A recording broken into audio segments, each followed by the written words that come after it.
Welcome to another exciting week of the Metroplus show, where we present to you fascinating stories from your favorite newspaper supplement, the Hindu Metroplus.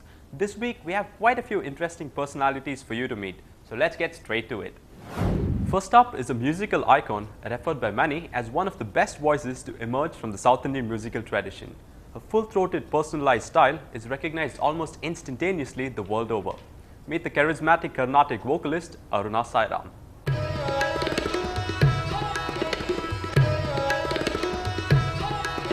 The deep, emotional impact of her music is known to move audiences the world over.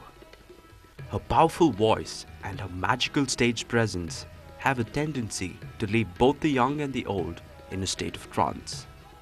Padma Shri Aruna Sairam's journey to musical stardom began with her birth into a family with a deep love for music. I was born in Bombay, and first lessons were with my mother. She had learned from great masters herself, and both mom and dad loved music very deeply. At the age of about 10, I think I became a disciple of Srimati T. Brinda, who came home and stayed with us for months together every year. But more than that, I think the fact that our home was like a home that would welcome all the musicians, dancers, storytellers, painters, anybody that walked into Bombay, walked into our house. And meeting these people and seeing them for real life when you were in an impressionable age, I think that deeply inspired me to do what I'm doing.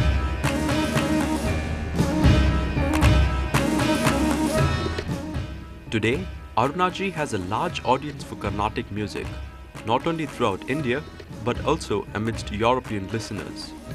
Quite recently, she gained herself yet another fan, an individual definitely worth mentioning, the Congress President, Ms. Sonia Gandhi. My exposure to the Gandhi family and the Nehru family was a very interesting thing, and more recently for Rajiv Gandhi ji's memorial at Veer Bhumi. And Sonia ji personally had invited me and written to me, asked me to come over, and I had a meeting with her at her place.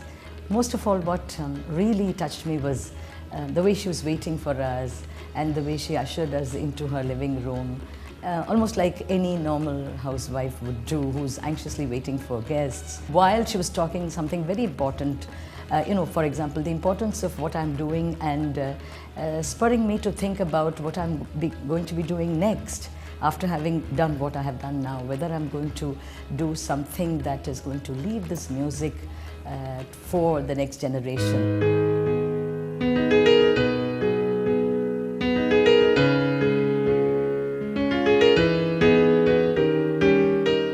Every year as a practice, Arunaji gives several recitals during the celebrated Madras Musical Festival in December.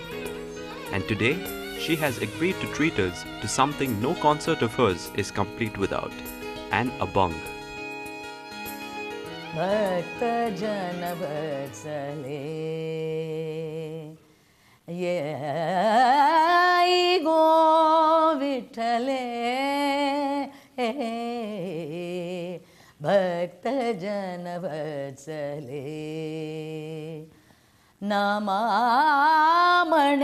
tu vishwachi janani Shirabdhi nivasini Jagadambe Vatsajana Vatsale.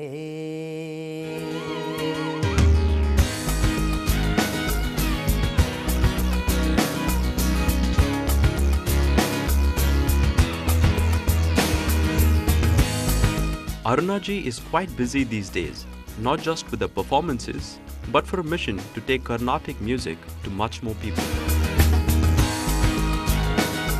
The way I started and the way I managed to communicate through music to a large number of people is extremely moving, and it makes me to think that if this music can communicate so much to so many people, there's probably something more that it can do, which I can explore. And so I'm on this trajectory. I'm thinking about changing the way I'm looking at what I'm doing, and really take this communication between me and the people to a level where, I mean, everybody is drawn into it. Whether they know about it, they don't know about it, whatever. I'm just thinking many things, and you're going to see something different, something new, very fresh from me starting next year.